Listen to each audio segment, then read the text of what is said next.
Muy buenos días para todos. Les damos la bienvenida a nuestro espectacular evento anual, el Top Meeting 5. Bienvenidos a todos nuestros espectadores, a las personas que se encuentran acá pues, con nosotros en Zoom, a las personas que nos están viendo directamente desde Facebook Live y a los que nos verán por nuestro canal de YouTube. Recuerden que aparecemos en las redes sociales como Top Drive SaaS, en Instagram, Facebook, LinkedIn, YouTube. Nos pueden seguir ahí.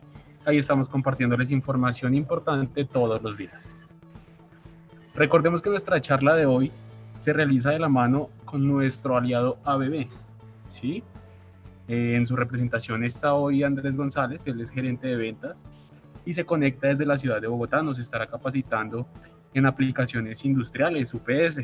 Así que Andrés, buenos días y adelante, gracias por estar con nosotros. Hola, buenos días. Muchísimas gracias nuevamente por la invitación y bueno, por permitirnos compartir con ustedes y con todas las personas que se conectan un poco sobre el tema que traemos el día de hoy, que es acerca de sistemas de respaldo para aplicaciones críticas, específicamente pues unidades de potencia ininterrumpida. Y bueno, ya arrancando un poco aquí con la presentación, pues les queremos contar más o menos qué es lo que nosotros hacemos, digamos, en este negocio. Entonces, si me permiten, voy a seleccionar aquí mi esferito para poder hablar. Esta es la agenda que tenemos para el día de hoy, comentarles un poco sobre la propuesta de valor que tenemos en la compañía, cómo seleccionar correctamente un sistema de respaldo y al final un pequeño resumen de lo que veamos. Si hay alguna inquietud o pregunta, la podemos hacer al final, o si en algún momento surge el espacio durante la presentación, pues por mi parte no hay ningún inconveniente. Entonces arrancamos un poquito contándoles qué hacemos nosotros, de dónde venimos, quién es ABB. ABB es una compañía que lleva más de 130 años en el mundo de presencia a nivel global.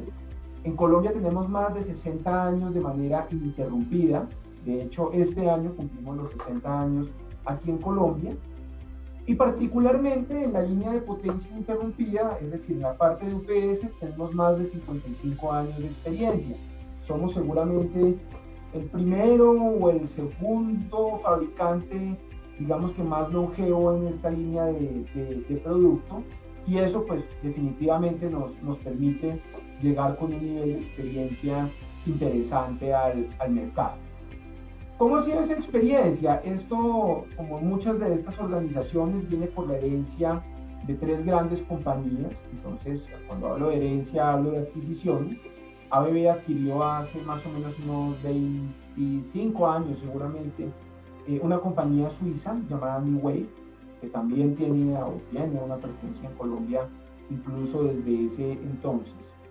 Después se adquirió otra compañía en Estados Unidos llamada Thomas & Betts, con una marca que es Cyberex. Cyberex es una marca, digamos, reconocida muy particularmente en el mundo de centros de datos, específicamente con la parte de los switches estáticos de transferencia, los PDUs y los RTPs. ¿Qué es esto? Un switch estático de transferencia es como una transferencia automática. Sin embargo, la gran ventaja, digamos, de un switch estático de transferencia es que funciona con electrónica de potencia en vez de funcionar, digamos, con un elemento electromecánico como lo vemos en una ATS tradicional. Un PDU es un módulo de distribución de potencia, básicamente es un tablero que está hecho bajo normatividad americana, y ese tablero, pues lo que tiene en su interior es un transformador de aislamiento y unos panel boards con una ventaja muy interesante, y es que todo el sistema es gestionable. Entonces yo puedo mirar potencia, consumo eléctrico, corrientes, tensiones, etcétera, en cada uno de los breakers de distribución. Eso es algo que también se utiliza muchísimo en los centros de datos. Y RPP es igual a un PDU, pero no trae el transformador. Entonces eso viene de nuestra planta en Estados Unidos, de Cyberex, y digamos que ellos están muy orientados aquí a este tipo de soluciones. Y la última adquisición que se hizo fue la de General Electric Industrial Solutions, una adquisición que se hizo en julio del año 2018, y de General Electric pues llegó todo el portafolio de media y baja tensión a ser parte, digamos, de los equipos que nosotros comercializamos, y dentro de eso también llegó una línea importante de UPS. Entonces, aquí más o menos son las fotos de nuestras fábricas. La gran mayoría de fabricación de nuestros equipos es europea. Entonces tenemos esta fábrica que es en Suiza, que inicialmente era la fábrica de New Wave, luego con la adquisición de General llegó esta fábrica en Polonia, que era donde se fabrican UPS, pero también se fabrica cualquier cantidad de componentes eléctricos. Esta tercera fábrica es la de Estados Unidos, la de Thomas & Betts, donde se hacen los productos para data center. Acá tenemos una cuarta fábrica que está ubicada en Nueva Zelanda, y aquí hacemos equipos industriales que se llaman los acondicionadores de tensión. A ese portafolio nosotros le llamamos el PCS100, y dentro de ese portafolio de productos tenemos algo que llamamos los acondicionadores automáticos de tensión, que básicamente en el argot popular es conocido como un corrector de sacks. Entonces, el ABC tiene varias funciones. Por un lado, mantener una calidad de tensión estable a la salida, es decir, una regulación de más o menos 1%, independientemente si la carga, si la alimentación se mueve entre un más 10 o un menos 10%, a la salida yo voy a tener un más o menos 1% de manera continua. Adicionalmente a eso, si por ejemplo yo tengo un SAC o una caída de tensión hasta de un 40%, yo sigo manteniendo ese más o menos 1% a la salida. Entonces es un producto o una solución, perdón, para esos clientes que necesitan, digamos, mantener una buena regulación a la salida, pero que no están interesados o que su negocio no está orientado a tener baterías. Entonces, si quieren una propuesta buena de máquinas que mantengan buena tensión a la salida y no requieran baterías, pues el ABC es uno de esos productos que nosotros manufacturamos en esta planta de Nueva Zelanda. Y finalmente hay una quinta planta por aquí ubicada en la India, que está, digamos, hecha para atender el mercado asiático. A Colombia, digamos que nosotros principalmente traemos producto de estas locaciones, y este tema de la fábrica en la India pues está más para el mercado asiático, y de ahí digamos que nosotros no traemos ningún producto. Esto digamos como para contarles un poco de la compañía, de cómo estamos organizados y de qué es lo que nosotros digamos le estamos suministrando al mercado. Esa primera parte es lo que vendemos a grandes rasgos. Vendemos UPS, vendemos acondicionadores de tensión, vendemos equipamiento para distribución dentro de los centros de cómputo. Y aquí, cuando hablo de la propuesta de valor, es un poco cómo lo hacemos. Entonces, ese cómo lo hacemos, tal como lo ven aquí arriba, pues queremos y estamos siempre procurando ser esa alternativa diferente en el mercado de potencia crítica. ¿Y a qué nos referimos con eso de ser la alternativa diferente? Resulta que este ha sido pues, un mercado que en los últimos 15 años ha venido cambiando significativamente, y de alguna manera se ha vuelto muy transaccional. Entonces, cuando un cliente quiere un sistema de potencia ininterrumpida, pues básicamente lo que se le está preguntando es la potencia, la tensión y la autonomía que necesita, y se dejan otras cosas de lado. Otras cosas que desde nuestro punto de vista son muy importantes para poder hacer una correcta selección del equipo, que es lo que vamos a ver un poquito más adelante. Entonces, ¿a qué le hemos apostado nosotros? A hacer un portafolio premium de UPS, y cuando hablamos de un portafolio premium nos referimos a máquinas que sean confiables, que sean robustas y que sean durables. ¿Y eso cómo lo traducimos al mercado? Resulta que en este negocio, como en muchos otros, se ha venido dando un fenómeno también de obsolescencia tecnológica. Y esto está dado principalmente en equipos que se fabrican, tienen una duración, digamos, un poco rápida, por decirlo de alguna manera, o se envejecen rápidamente, y son equipos que están durando 3 o 4 años y nada más. Pero eso tiene un efecto importante para el cliente. Primero, un reemplazo prematuro de las máquinas y una inversión, digamos, mucho más frecuente en este tipo de sistemas, que adicionalmente, pues desde el punto de vista ambiental, pues es mayor producción de equipos que de pronto van a empezar a generar algún tipo de contaminación. Máxime hoy, cuando estamos viendo tantas complicaciones para consecución de materias primas, donde hoy ya nos hemos dado cuenta que las materias primas pues no son infinitas, son finitas, y que necesitamos de alguna manera cuidar esos recursos, pues generar equipos que sean durables es algo que va muy en sintonía con lo que está sucediendo en el mercado. Y confiable, pues nos referimos a equipos que definitivamente puedan operar bien en diferentes aplicaciones. Es decir, que puedan operar correctamente, bien sea en una aplicación industrial o bien sea en una aplicación de infraestructura tecnológica, y que, por ejemplo, cuando la carga así lo requiere, pues sean lo suficientemente robustas. Eso lo vamos a ver un poquito más en detalle cuando estemos hablando de aplicaciones industriales y de IT, pero nos centramos mucho en eso, en meter máquinas que sean de buena calidad y, por supuesto, que sean durables. El segundo punto de la propuesta de valor es la asesoría especializada. Entonces nos gusta sentarnos con los usuarios finales, con nuestros canales de distribución, con las compañías de ingeniería, con las EPCs, y hacer un poco de lo que estamos haciendo en esta charla. Es tener una reunión con el cliente, escucharlo, conocer sus necesidades y en función de eso, pues saber cómo podemos generar una solución para ellos. Yo siempre digo que no hay equipos buenos o malos, por supuesto hay calidades diferentes, pero muchas veces lo que sucede es que hacemos una selección de alguna manera incorrecta del equipo para atender la necesidad del cliente. Y cuando esta selección es de alguna manera incorrecta, pues al final el resultado pues no va a ser el mejor. Entonces vamos a tener equipos que van a estar operando de pronto en aplicaciones para los cuales no fueron diseñados, o van a estar operando en ambientes para los cuales no fueron diseñados, y eso pues por supuesto genera unos impactos adversos y muchas veces negativos para nuestros clientes.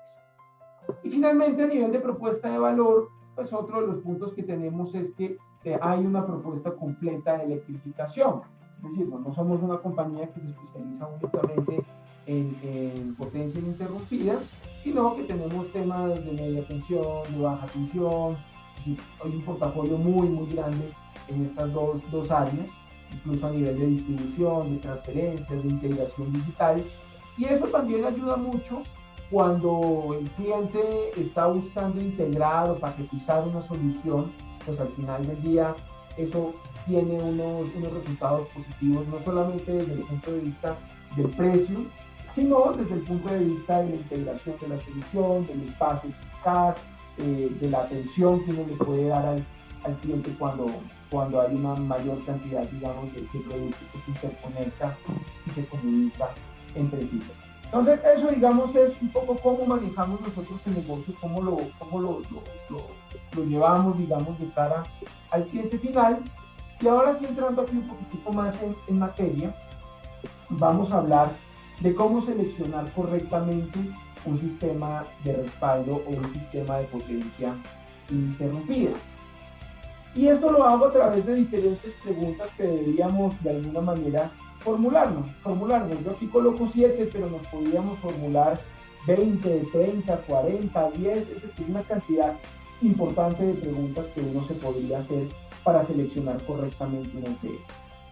La primera y la más importante para mí es saber cuál es la aplicación. Y cuando hablo de cuál es la aplicación, me refiero a comprender correctamente el proceso que estamos analizando. ¿Por qué? Porque en el mundo de la potencia ininterrumpida, el 85% de las aplicaciones que tenemos son de infraestructura tecnológica. Es decir, el 85% de lo que se vende en el mercado va orientado a atender o un data center, o un centro de cableado, o una infraestructura que se encarga netamente del manejo de los datos. Y por el otro lado, tenemos un 15% que es referente a aplicaciones industriales. Entonces, en esas aplicaciones industriales, pues no necesariamente, no estoy diciendo que tenga que ser así, pero no necesariamente tenemos que manejar datos. Por ejemplo, ahí podemos manejar otro tipo de componentes como motores, como variadores, lo que nosotros llamamos cargas atípicas, que incluso hasta hace muy poco tiempo era descabellado escuchar que uno podría atender un proceso de la industria manufacturera con una UPS. Hoy ese tipo de cosas son posibles y es parte de los objetivos que queremos con ustedes transmitir, y es de alguna manera romper ese paradigma de que las UPS únicamente se pueden utilizar para alimentar cargas de IT. Hoy digamos que casi que cualquier carga podría ser alimentada desde una UPS. Entonces, conociendo que hay UPS para aplicaciones industriales y que hay UPS para aplicaciones de IT, pues el primer paso que uno debe saber es hacer una correcta comprensión del proceso. Y esto uno, por ejemplo, lo puede ver a través de un ejemplo. Entonces, supongamos que nosotros estamos, no sé, en una industria de alimentos y bebidas, y entonces en esa industria hay diferentes procesos, y por decir algo, yo tengo el proceso de embotellado. Y resulta que en ese proceso de embotellado hay una planta, una banda transportadora, hay unos sistemas que llenan la botella y después de pronto le ponen la tapa, etcétera, etcétera. Y cuando yo tengo algún problema, digamos, de calidad de energía, se daña la banda transportadora o se apaga la banda transportadora. Entonces necesitamos de alguna manera saber cómo funciona ese proceso correctamente para ver si hay una solución a los problemas de calidad de energía. Entonces, si vamos de la mano con la banda transportadora, pues lo segundo que hay que hacer es determinar si realmente hay un problema. ¿Y por qué hago esta pregunta? Porque puede que efectivamente yo tenga un microcorte de energía y puede que efectivamente durante ese instante la banda transportadora se apague.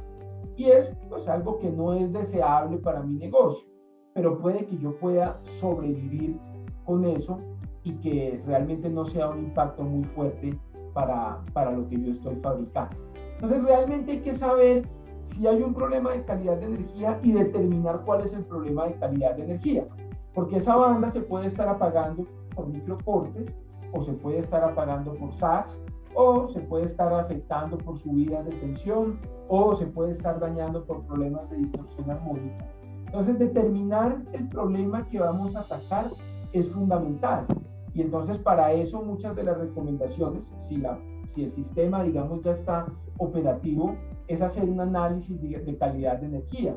Saber, por ejemplo, cuánta potencia consume, volviendo al ejemplo de la banda, cuánta potencia consume esa banda, cuáles son los picos de carga, es decir, si eso cambia durante el día, durante la noche, si yo opero 7x24, cuáles son las corrientes de arranques de esos motores, saber, por ejemplo, por cuánto tiempo, en dado de que el problema sea una ausencia de tensión, por cuánto tiempo yo debería tener esa banda transportadora funcionando, mientras que, no sé, mientras que haga un apagado completo, mientras que llegue otra fuente.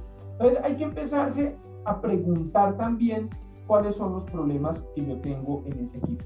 Si los problemas son lo suficientemente grandes, y en el tercer slide vamos a hablar un poco de los impactos que yo puedo tener, pero si los problemas que tengo en calidad de energía son significativamente determinantes para la operación del negocio, entonces ahí yo puedo decir, oiga, empecemos a buscar una solución, que puede ser un regulador, que puede ser un UPS, que puede ser un compensador de tensión, que puede ser, no sé, un sistema de inyección de corrientes armónicas para mejorar los temas de distorsión armónica, que puede ser lo que sea. Entonces hay que determinar si hay un problema de calidad de energía. Y el tercer punto, que particularmente yo creo que se debe también determinar, es conocer claramente cuál es el impacto que yo tengo en la operación si eso falla. Entonces, hay diferentes impactos que yo podría tener en una operación. El primer impacto que yo puedo tener es el tema de servicio. Entonces, aquí me gusta poner un ejemplo de un supermercado pequeño que tenga 3 o 4 puntos de pago o 3 o 4 cajas registradoras. Entonces, en un supermercado pequeño, pues cada una de esas cajas está alimentada de un sistema de potencia interrumpido. Y si en algún momento eso dejara de funcionar, pues sí, se me apaga el punto de pago, voy a tener un impacto en el servicio porque los clientes de alguna manera se van a disgustar por no poder pagar, pero el impacto, digamos que no deja de ser un tema de servicio. Seguramente el cliente va, se la pila en otra caja, hace su pago en otra caja, se disgustará, se demorará un poquito más en pagar, pero pues muy raramente va a dejar de hacer el mercado digamos, porque se dañe una de las cajas que están en operación. Entonces, a ese impacto en el servicio, pues uno generalmente le coloca un equipo que sí, que le permita dar esa continuidad, pero digamos que ahí no es en ese caso en particular, no sería tan fuerte ese impacto. Luego, el segundo impacto que uno generalmente analiza es el impacto en dinero. Entonces, en el impacto en dinero, podemos tener el caso de un data center de un banco, donde pues, si se apaga el data center, se apaga el sistema de potencia interrumpida, pues yo voy a tener unos clientes que no voy a poder atender, y eso por supuesto tiene unos impactos en términos de dinero importantes, bien sea por sanciones, bien sea por multas, o el solo hecho de no poder hacer transacciones, pues eso ya implica unas pérdidas importantes, digamos, para ese cliente, que en este caso habíamos puesto de ejemplo, que era un banco. Luego yo puedo tener un impacto del orden de producción o un impacto productivo. Entonces aquí, por ejemplo, vuelvo a mi caso de mi banda transportadora, y es, oiga, si se me apaga la banda transportadora y yo no puedo producir ese producto que yo necesito entregar, pues ahí claramente también tengo unas afectaciones muy importantes. Otro impacto que yo puedo tener en esto es el impacto ambiental. Entonces, imagínense ustedes, por ejemplo, si yo tengo un ducto por el cual va petróleo y se revienta el ducto y yo no tengo forma de cerrar una de las válvulas que están, digamos, protegiendo este ducto para que el petróleo no se derrame, y eso se derrama, pues por supuesto yo voy a tener ahí un impacto ambiental muy fuerte. Entonces yo tengo que analizar también, si en ese caso que estoy poniendo de ejemplo, que es una válvula de seccionamiento, pues cuánto sería el impacto ambiental que yo podría tener si eso no funciona, y tasarlo para ver si necesito un sistema de respaldo. O también podría tener un impacto en la salud. Entonces, imagínense que estamos alimentando una unidad de cuidados intensivos y el sistema de respaldo deja de funcionar. Imagínense los problemas tan graves que uno podría llegar a tener ahí. Y finalmente, el último impacto que uno debe analizar es el impacto reputacional. Y hoy se ha vuelto muy importante ese impacto reputacional en las compañías. ¿Por qué? Porque si volvemos al caso de una refinería donde yo tengo un incendio y resulta que ese incendio no se pudo controlar porque el sistema de fire and gas no estaba correctamente soportado, y esto sale por la televisión, son compañías que cotizan en bolsa, son compañías, digamos, que tienen un riesgo reputacional bastante alto, pues imagínense hasta dónde puede llegar eso a afectar las finanzas y los números de una empresa. Si cae su valor en bolsa, por supuesto, son pérdidas asociadas al negocio y son cosas que no queremos tener. Entonces, ¿por qué hoy yo hablo de estos impactos? Porque muchas veces cuando estamos hablando de sistemas de potencia interrumpida, nos centramos únicamente en proteger el proceso, pero no estamos yendo un poquito más allá en conocer qué es lo que me pasa cuando eso no funciona. Y cuando esto empieza a tener unos impactos fuertes, entonces ahí yo taso cuánto me cuesta cada una de estas cosas, es decir, cuál es el valor en dinero de cada una de estas pérdidas o de cada uno de estos impactos, y cuando ese valor es importante, pues yo lo comparo frente a la inversión que tengo que hacer. Entonces, cuando yo tengo por un lado la inversión, por otro lado tengo los riesgos, y la inversión es menor, digamos, que lo que yo podría perder desde el punto de vista de los riesgos, pues yo digo, oiga, es viable colocar un sistema de respaldo ahí. Y lo vemos, por ejemplo, en el tema médico. Entonces, si yo voy a colocar, no sé, un resonador que cuesta $1,5 millones versus la inversión que tengo que hacer en potencia ininterrumpida, que pueden ser, no sé, de 50.000 o $60.000, pues uno dice, oye, la verdad es que la inversión es muy alta comparado con lo que tengo que gastar en darle una buena energía de calidad. Pero pues si nos vamos al ejemplo nuevamente del punto de pago del supermercado y la inversión, no sé, en el punto de pago no es muy alta y lo que dejo de vender pues tampoco es muy alto. Entonces, si yo le voy a hacer una inversión en protección, no sé, de $5.000 o de $1.000 para no perder una venta de 50.000 pesos, pues uno dice, oiga, pronto ahí no tiene tanto sentido. Entonces aquí lo importante es balancear muy bien, conocer bien el proceso que yo tengo, saber si hay un problema y después ver cuál es el impacto de la no disponibilidad.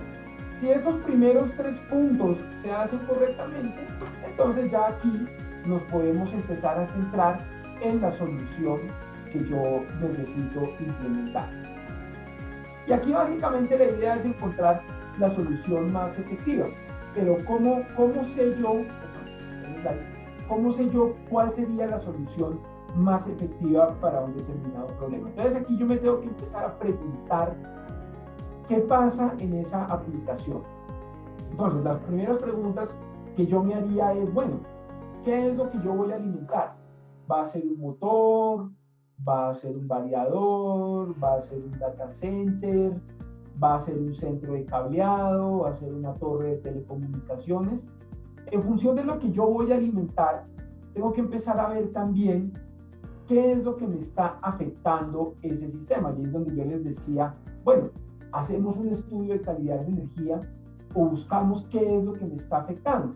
Porque si el problema es, oiga, resulta que en la planta donde yo estoy tenemos un problema de switcheo de redes y resulta que cada vez que esas redes switchean, mi tensión baja y entonces eso hace que los equipos se desconecten.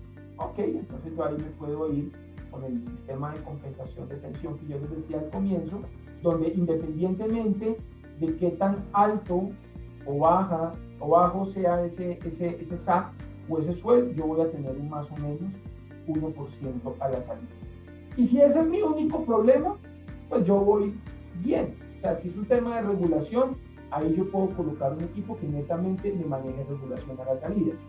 Pero resulta que el cliente nos dice, no, yo adicionalmente a eso estoy teniendo problemas de SACs en mi órgano. Entonces por acá yo tengo una caída de tensión un poco grande y resulta que aquí a mí se me cae un 40% la tensión de entrada. Entonces yo tengo que proteger también contra una caída profunda en la tensión. Pues ahí podría irme también con mi corrector de tensión, pero que tenga, digamos, una función de protección contra SACs. O el cliente nos dice, vea, es que adicionalmente a esto yo tengo un problema de cortes.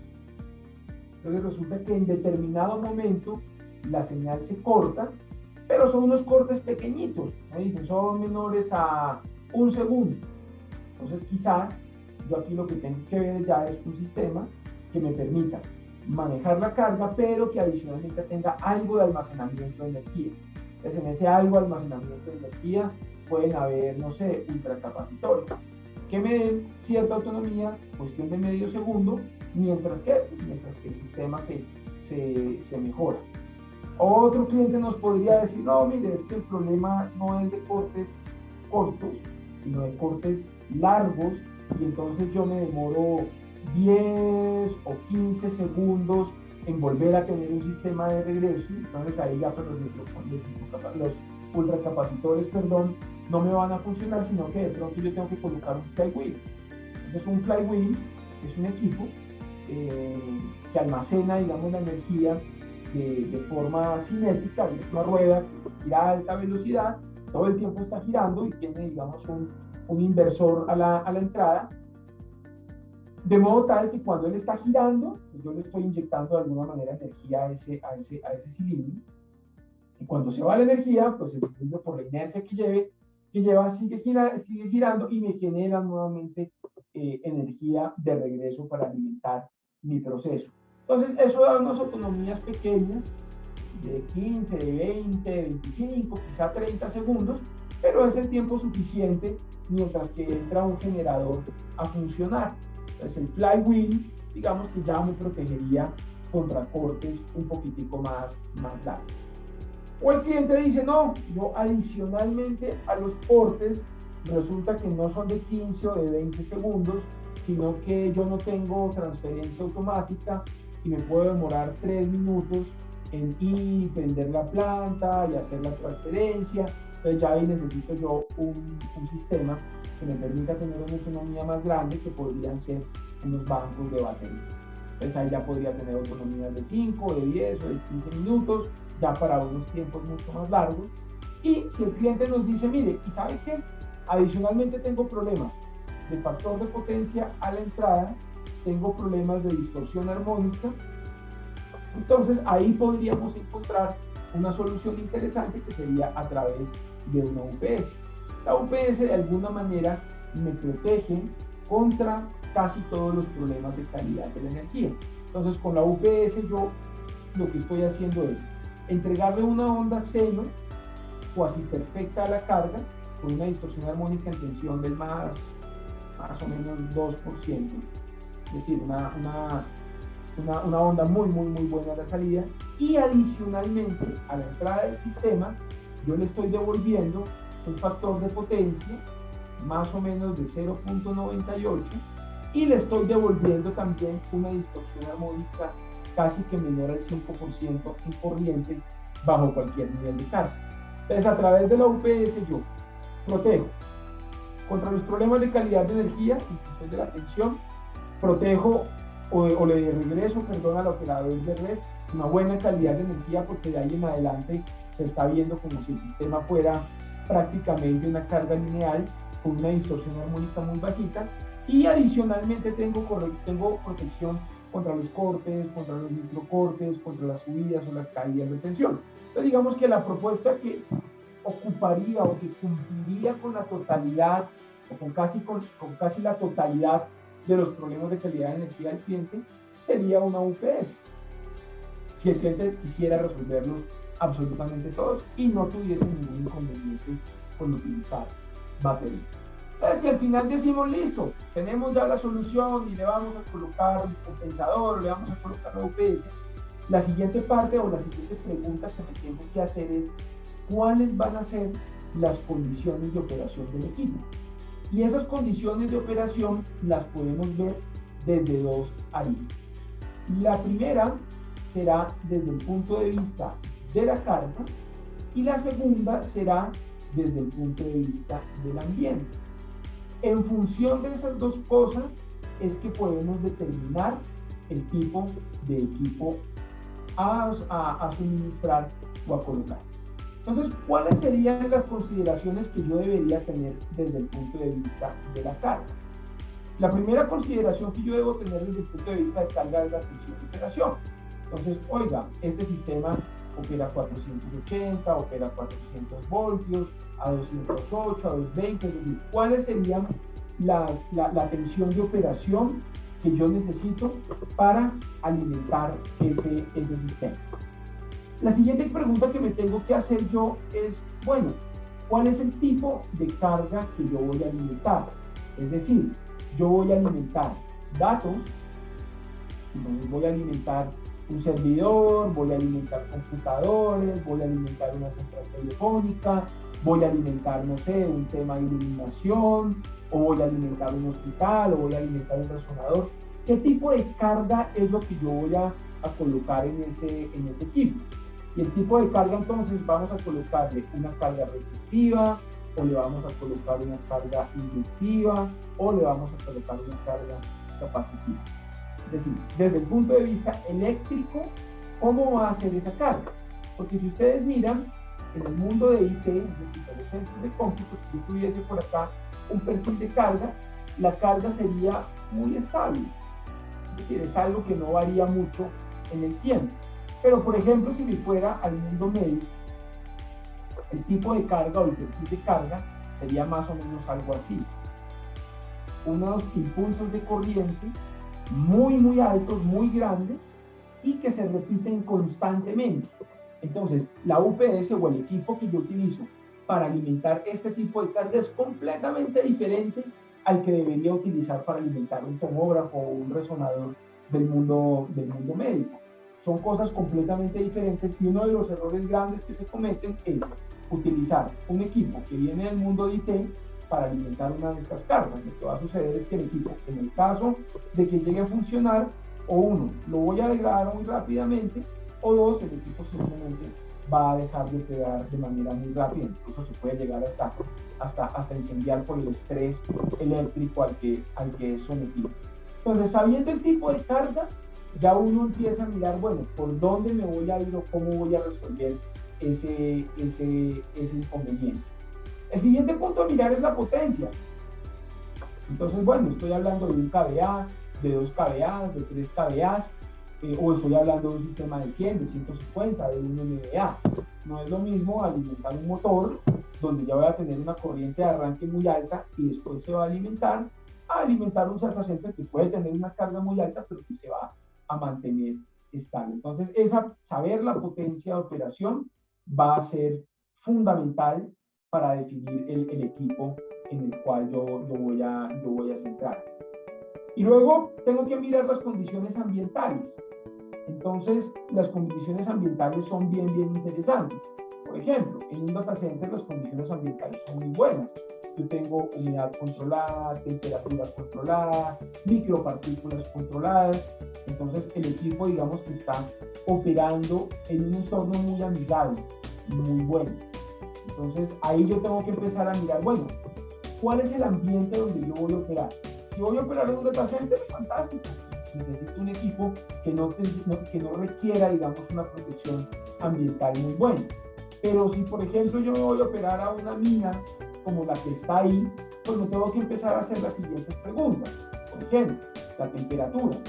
Entonces, ¿a qué temperatura yo voy a operar? Si voy a tener aire acondicionado, si no lo voy a tener. ¿Dónde voy a operar? Si esto va a estar en una subestación o esto va a estar en un shelter. ¿Y no por qué se debería hacer esas preguntas? Porque en un sistema de respaldo eléctrico, yo necesito garantizar que independientemente de las condiciones ambientales que yo tenga, la parte eléctrica siga funcionando. Entonces les pongo el ejemplo de un shelter. Yo tengo una subestación contenerizada donde todos los equipos de la subestación pueden operar a altas temperaturas, 40 grados por arriba. Y resulta que tengo ahí una UPS que está alimentando los relés de protección de esa subestación. Y resulta que por algún motivo de la vida le colocamos una UPS para operar en aplicaciones de IT. Entonces esa UPS pues no es capaz de mantenerse operando en altas temperaturas. Entonces resulta que se apagaron los aires acondicionados del shelter, se subió la temperatura, la UPS salió de operación y te dejó sin alimentación todos los relés de protección. Entonces ese tipo de cosas no pueden suceder porque yo no puedo dejar una dependencia del sistema eléctrico basada simplemente en que opere o no opere un aire acondicionado que yo tengo dentro de un recinto. Entonces, una pregunta fundamental, oiga, ¿esto a qué temperatura va a operar? Y más de a qué temperatura va a operar es, oiga, ¿hay probabilidad de que en algún momento esa temperatura llegue a subir? Si hay esa probabilidad, por supuesto hay que tener algún tipo de protección. Luego tenemos que mirar las partículas o la contaminación que yo tenga en el ambiente. Entonces, si yo tengo un ambiente como el de un túnel vehicular que es lleno de partículas, de material particulado, de partículas corrosivas, pues los equipos tienen que tener una protección que les permita que esas partículas se peguen a la máquina, pero que no la vayan a dañar. Porque si eso no tiene esa protección, que se llama el conformal coating, es una resina que se le aplica a las tarjetas, pues simplemente con todo ese material las tarjetas se van a ir dañando y muy rápidamente el equipo se va a degradar. O si estoy en un ambiente salino o cerca al mar, pues tengo la misma situación. Equipos que van a estar operando en ambientes corrosivos, en ambientes contaminados, y que si no están correctamente protegidos, pues se van a afectar. ¿Qué otra cosa tengo que tener en cuenta? La parte mecánica. Entonces, ese equipo, ¿en dónde va a operar? En una refinería, por ejemplo, yo tengo muchos sitios donde hay vibraciones en el lugar donde ese equipo se va a colocar. Entonces, igualmente, las tarjetas, el cableado, los conectores, todo lo que va dentro de la máquina debe estar fabricado, más que fabricado, diseñado para operar en esas condiciones, digamos, de alta vibración. ¿Por qué? Porque si no, ¿qué pasa con las pistas de las tarjetas? Las pistas de las tarjetas se van rompiendo, las tarjetas se van soltando, los equipos se van desajustando y pues no queremos, digamos, tener esa situación. Entonces, por ejemplo, ahí yo tengo que mirar, bueno, ¿cuánto me están pidiendo que soporte el equipo en fuerza en G, en vertical y en horizontal? Entonces me pedirán 0.1 G, 0.2, 0.5 G, tanto en vertical o en horizontal. Entonces ahí tengo que saber esa protección hasta dónde va. Si el equipo va a operar en un sistema donde hay vibración o donde puede haber un movimiento incluso telúrico, porque si son cargas supercríticas, pues yo tampoco quiero que ante un sismo se desbarate el equipo, entonces tengo que tener esa protección mecánica adicional. Tengo que ver también la protección IP. Entonces, si estoy dentro de un data center, pues seguramente con un IP20 vamos a operar muy bien. Pero si, por ejemplo, me voy a una facilidad industrial, de pronto un IP42 me va a funcionar mejor. ¿Y esto por qué? Porque muchas veces dentro de la subestación yo tengo ductos de aire acondicionado en la parte superior, y entonces puede haber condensación, y esa condensación puede caer encima del equipo. Entonces tengo que tener un techito que proteja la máquina frente a esa caída de agua, frente a esa condensación, o tengo que tener un sistema, no sé, por el cambio de temperatura, que yo tenga que tener un higróstato, que yo tenga que tener unas resistencias para calentar el cubículo en caso de que haya unas variaciones significativas a nivel ambiental. Entonces, de alguna manera también tiene que haber una protección desde el punto de vista del grado de protección en el equipo. O por ejemplo, puede haber polvo. Entonces, si hay polvo, como en este caso, pues yo tengo que colocar algún tipo de filtro a la entrada de la máquina. ¿Para qué? Para que disminuya un poquito esa entrada de polvo en el equipo. Por ejemplo, en sistemas industriales, pues uno busca que la máquina pueda operar frente, digamos que con todas estas sustancias alrededor, pero igual se hace necesario, digamos, colocar un nivel de protección adicional. Entonces, en función de las condiciones de operación, yo puedo saber si el equipo que necesito es un equipo multipropósito, que es el que utilizaría en el supermercado, o es un equipo de misión crítica, que es el que utilizaría en un data center, o si es un equipo para una carga industrial, que sería, por ejemplo, la embotelladora de la que estábamos hablando hace un rato, o si necesito un equipo para ambiente industrial, que sería la mina o la refinería. En función de todo este análisis, entonces yo digo, no, mire, lo que yo necesito es una maquinita que va a atender un centro de cableado y está en buenas condiciones, váyase con un equipo multipropósito. O no, podría decir, oiga, mire, es una máquina de 3 kVA, pero resulta que atiende el sistema Fire and Gas de una refinería y eso tiene que ser una máquina full grado industrial. Entonces, haciendo este proceso con juicio de las condiciones de operación, uno ya podría empezar a decir, listo, este es el tipo de máquina que voy a necesitar. Luego, la sexta pregunta es el tipo de almacenamiento que voy a utilizar. Ya lo habíamos visto hace un rato. Los tipos de almacenamiento que yo puedo tener son los siguientes. Puedo tener almacenamiento eléctrico. Entonces uno dice, bueno, ¿y esto qué es? Estos son los famosos supercapacitores. Entonces, ¿por qué haría yo almacenamiento eléctrico en capacitores? Hagan de cuenta que yo tengo un proceso donde hay muchos cortecitos de energía, pero son muy seguidos. Si yo le colocara baterías a ese sistema, el problema que yo tendría es que las baterías se afectan en función de varias variables. Una de ellas es el número de ciclos. Entonces, una batería, si yo la ciclo mucho, la voy dañando. La otra cuestión, por lo menos en las baterías de plomo ácido, es la profundidad del ciclo. Si cada vez que yo la ciclo, la descargo profundamente, pues eso también daña las baterías. Y la tercera es la temperatura. Entonces, a mayor temperatura, más rápido, digamos, se desgastan las baterías. Entonces, si yo tengo un cliente que dice, oiga, no tengo aire acondicionado y aparte de eso no quiero baterías, y yo tengo un problema de ciclos, perdón, de cortes muy pequeñitos, entonces uno dice, no, hagamos almacenamiento eléctrico con ultracapacitores, que dan autonomías pequeñitas, pero un ultracapacitor pues no le va a pasar nada con los ciclos de carga y descarga que yo le coloco. Y es una solución que va a demorar 8 o 10 o 12 años en operación. Entonces ahí podríamos tener, por decir algo, un almacenamiento eléctrico. Luego nos dicen, bueno, podemos tener el otro sistema de almacenamiento, que es el cinético, que ya lo habíamos comentado, que es el famoso flywheel. Entonces, ¿dónde se va? Al cliente que necesita autonomía un poquitito más grande, 10, 12, 20 segundos, pero que no quiere utilizar baterías. Por ejemplo, estamos ahorita, de hecho, arrancando una planta industrial que se fue con un sistema de estos, donde el cliente decía, mire, yo no tengo espacio donde colocar baterías, con lo cual tengo que descartar las baterías. Y dos, el tiempo de entrada de mis generadores es de 12 segundos, con lo cual yo tampoco necesito sobredimensionarme en la solución. Y tercer punto, tampoco tengo aire acondicionado en el lugar. Entonces ahí, por ejemplo, le diseñamos una solución con flywheels, donde se utilizan 5 sistemas de 250 kilovatios para atender carga industrial crítica. Entonces ahí, por ejemplo, el flywheel tiene una vida útil de más o menos 17, 18 años, comparado versus un banco de baterías que puede demorar unos 4 o 5 años. La inversión es mucho más alta, pero al final pues tiene que invertir menos dinero en reposición de equipos. Luego tenemos el almacenamiento químico, ustedes lo conocen bastante bien. Entonces aquí prácticamente tenemos baterías que pueden ser de diferentes tecnologías.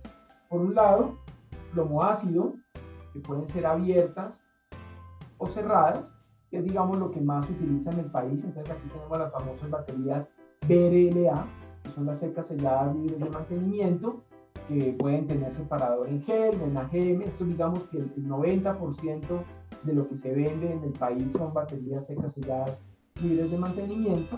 Luego tendríamos las baterías de níquel cadmio, que ya casi no se utilizan en Colombia, de hecho son muy utilizadas en la industria petrolera, pero aquí en Colombia casi no se usan esas baterías de níquel cadmio.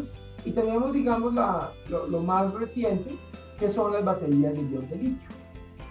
Entonces, estas baterías de ion de litio están empezando a utilizarse mucho en aplicaciones estacionarias, sobre todo en los sistemas de almacenamiento de energía, los BESS, y tiene una particularidad muy interesante y es la densidad. Entonces, permiten, primero, almacenar mucha energía en un volumen pequeño. Dos, permiten que se recarguen mucho más rápido que una batería convencional de plomo ácido. Y tres, adicionalmente a eso, su vida útil es mucho más larga que una batería convencional. Entonces están empezando a tomar fuerza. En el mundo industrial todavía no ha llegado, o no se ve mucho aquí en Colombia, o no he tenido la oportunidad de ver algún caso, pero seguramente en unos 10 años o menos ya empezaremos a ver aplicaciones industriales basadas en ion de litio.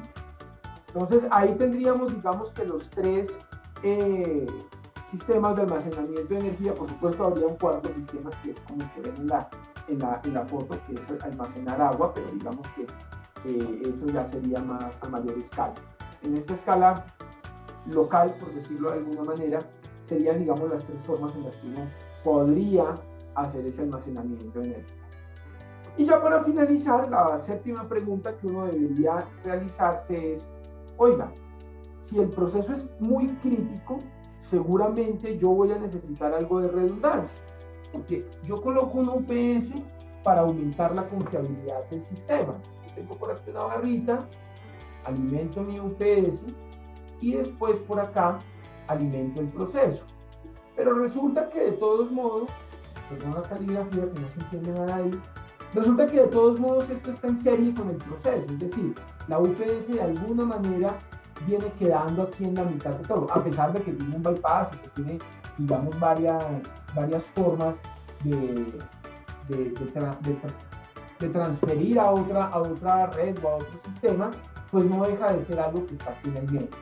Entonces, algunos procesos podrían decir, no, mire, yo necesito tener algo de redundancia adicional y entonces voy a colocar dos UPS en paralelo. En caso de que esta falle o salga mantenimiento, yo pueda seguir teniendo mi carga alimentada desde otro equipo. O podría tener también una redundancia, lo que llamamos N+1, en un sistema modular donde ya no tengo dos gabinetes. ¿Por qué? Porque no me caben, porque no me alcanza el dinero, por lo que sea. Y entonces donde yo tengo aquí un modulito de redundancia, que si alguno de estos módulos falla, es decir, como lo ven aquí en la foto, si alguno de estos modulitos falla, pues el módulo restante va a asumir la carga y va a seguir operando. Entonces esos son como los dos tipos de redundancia que uno podría llegar a tener. Una redundancia 2N, como la que está aquí, o una redundancia N+1 en función, digamos, de lo que el cliente pueda llegar a necesitar. Esa, digamos, que sería la séptima pregunta, entre muchas otras. Aquí, digamos, que simplemente les muestro un pequeño resumen de lo que hablamos hace un momento, de cómo se podría repartir o cómo se podría distribuir el mercado de sistemas de potencia ininterrumpida entre máquinas de IT, máquinas industriales. Los sistemas de IT los podríamos clasificar o bien sea como multipropósito o como misión crítica. Entonces, multipropósito, acuérdense del pago en el supermercado, misión crítica, el data center de un banco. Y desde el mundo industrial podríamos hablar de cargas industriales o de ambiente industrial. Cargas industriales generalmente grandes, 100, 150, 200 kVA, alimentamos motores o equipamiento médico.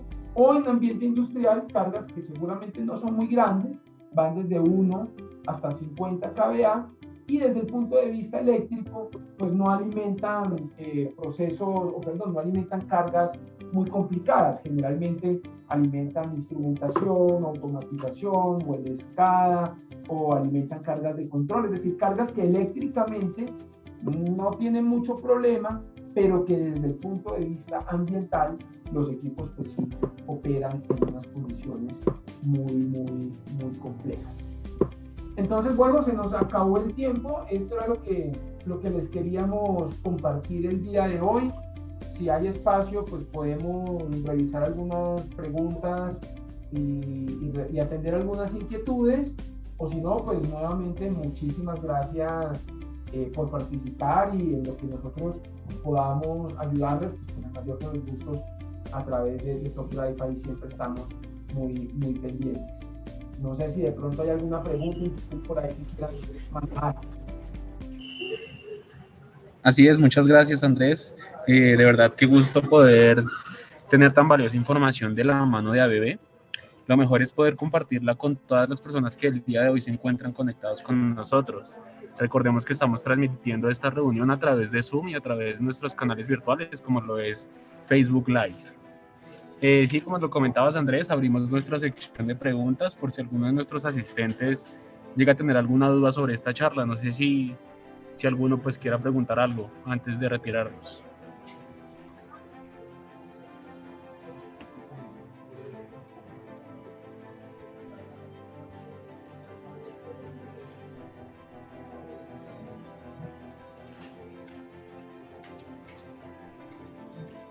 Pues por el momento no. No, por el momento no tenemos pues ninguna pregunta. Pues Andrés, en serio, pues nuevamente muchas gracias por compartir esta información con nosotros. Les recordamos a nuestros horarios de las próximas charlas. El día de hoy restan 2 capacitaciones más. Una con nuestro aliado Rockstead. Perdóname, creo que tenemos una... Hay unas preguntitas por aquí. Sí, tenemos unas preguntas. Alberto pregunta: buenos días, me gustaría conocer el dato de contacto de ABB para realizar un requerimiento de UPS. Alberto, cualquier contacto nosotros lo estamos compartiendo a través de correo. Por favor, si quieres, déjanos tu correo acá en el chat. Lo estamos inscribiendo en nuestra base de datos y te estaremos compartiendo información. Perfecto. Por aquí preguntaban que si se requería RETIE. Sí, se requiere RETIE en las UPS, todas son sujetas a RETIE. Lo único es que dependiendo de la certificación que tengan, si es una certificación europea, hay que sacar el certificado aquí RETIE en Colombia, porque es la única forma de importarlas, pero si es un equipo hecho bajo estándar americano, se pueden importar, digamos que por homologación. Pero en términos generales, sí, todas requieren de...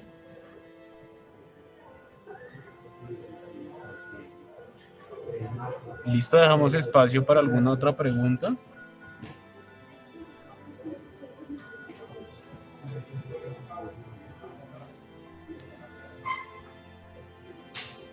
Recuerden que pueden dejar sus preguntas a través del chat de Zoom, o para las personas que están conectadas en Facebook Live, también pueden dejar su pregunta a través de nuestro chat. Correcto. Bueno, pues de todos modos, sí, Andrés, pues yo creo que ya... adicional, ahí estamos siempre muy pendientes y en lo que requieran con el mayor de los gustos. Exactamente, Leovitz La Chira pregunta, ¿podrían compartir un resumen de la presentación? Sí, nosotros estaríamos compartiendo esta grabación a través de nuestro canal de YouTube. Estaremos subiendo toda la grabación, ahí próximamente podrán encontrar esta grabación. Les recuerdo los horarios de estas próximas charlas que tendremos. El día de hoy tenemos 2 capacitaciones más. La primera es con nuestro aliado Rockstead, que nos estará presentando soluciones de sellado en el sector industrial. Esta capacitación se realizará a las 11 de la mañana. Y nuestra última charla del día será de la mano con Dialight, quienes nos estarán capacitando con la gestión eficiente e inteligente de la iluminación. Esta charla la estaremos realizando a las 3 de la tarde y con esto finalizaríamos nuestro día. Recordemos que este maravilloso evento lo estamos transmitiendo a través de nuestra plataforma de Zoom y nuestro Facebook Live. Por favor, no olviden registrarse en los links que estamos compartiendo por nuestras redes sociales, por correos, ya que los asistentes estarán participando por un maravilloso premio.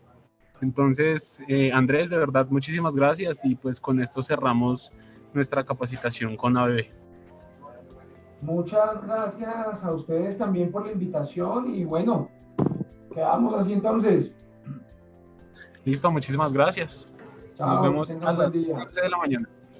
Hasta luego.